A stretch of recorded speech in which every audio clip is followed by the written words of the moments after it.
Hi, it's Emma Kenny, Channel Mum Psychologist in Residence, and a very warm welcome to day 5 of our course.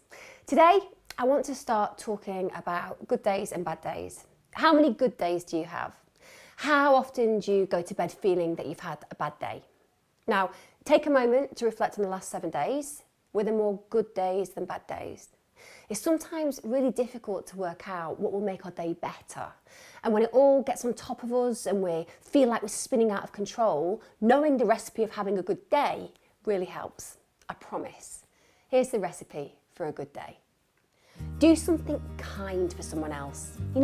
Help a stranger who could do with a hand, smile at someone just because you can, or buy coffee for the person behind you in the queue.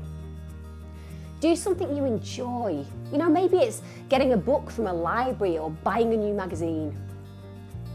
Put your phone down. Just stop looking at social media so much. The saying, comparison is the thief of joy, is so true. Instead, I want you to phone someone who makes you feel happy or makes you laugh. Take a walk. Get some sunlight and fresh air. Pick some flowers or foliage from your garden and just bring it indoors. Eat well today.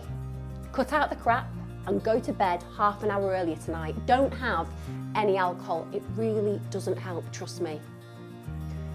Add mood-boosting foods to your shopping list. Blueberries, Brazil nuts, avocado, ginger and spinach have all been proven to help. Oh, and dark chocolate, but only in small quantities helps too.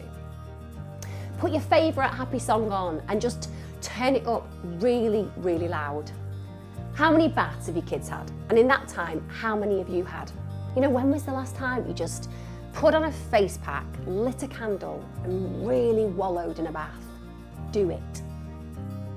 If you've not yet made your gratitude jar from our earlier video, please do it now because you really won't regret it, I absolutely promise you. Ask for help if you need it, whether it's being honest with your partner about how you're really feeling or making an appointment to just go and see your GP to get help. Accept that you need extra support and just make it happen. I want to ask you a question. What is it about asking for help that makes so many of us feel like failures? As a psychologist, it's a question I have pondered on my whole career. When my boys were infants, I experienced crippling anxiety and depression, which literally rendered me incapable of pretty much everything, aside from remembering to breathe. And that was actually a challenge at times. I was at my GP's within days. I sat, I cried, and I asked for help because I absolutely wasn't willing to face those feelings on my own because they were horrible. She immediately put the wheels in motion that meant I had a relatively swift recovery. Now, if I hadn't got that help, genuinely, I'm not sure I would have ever got through it alone. Hundreds of thousands of mums are dealing with similar feelings every day, believing that they should be happy, thinking that they simply need to put on that game face and get on with it, even when they're feeling like they're breaking into a billion pieces. 4 out of 5 mums will struggle with a mental health issue, yet just 7% of pregnant women and new mums with mental health problems get specialist care. Somehow, when it comes down to mental health issues, people seem to forget that their heads are connected to their bodies. If you broke your leg in a car crash, you wouldn't wave the ambulance man by shouting, "I'm fine, nothing to worry about, just go and help someone who really needs it." And yet when it comes down to something that's going wrong in our heads, that's how huge amounts of us act. I tell my clients the same as I'm about to tell you. Your brain defines the rest of you. If it isn't working the way it should, then get it fixed, just like you would if you had a broken leg. You've taken the first step by taking this course, and as I said to you before, you need to keep going with it. Complete the course, do the extra work, chat to the other mums in the Channel Mum forum. And know throughout all of this, you are not alone. We get it. We've been there. I've been there. In this very moment, you already belong to an amazing village of mothers who want you to know that we are all in this together, that you belong right here, right now, and that there will always be a space for you to ask for the help, support, guidance and connection that you deserve.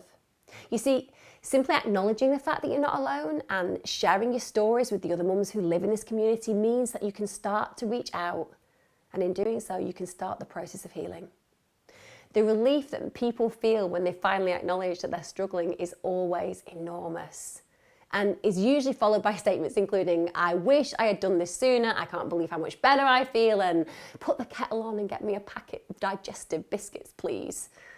I know it's scary, but I promise we can get through this. Trust me, taking the brave step of telling someone you trust about your feelings is the biggest step, but it's also one of the most important ones. Come and chat in the Channel Mum forum first. There's a link to our forum below. Telling a stranger is always easier, and the parent supports I've personally trained will help and support you and give you the courage to ask for help in real life too.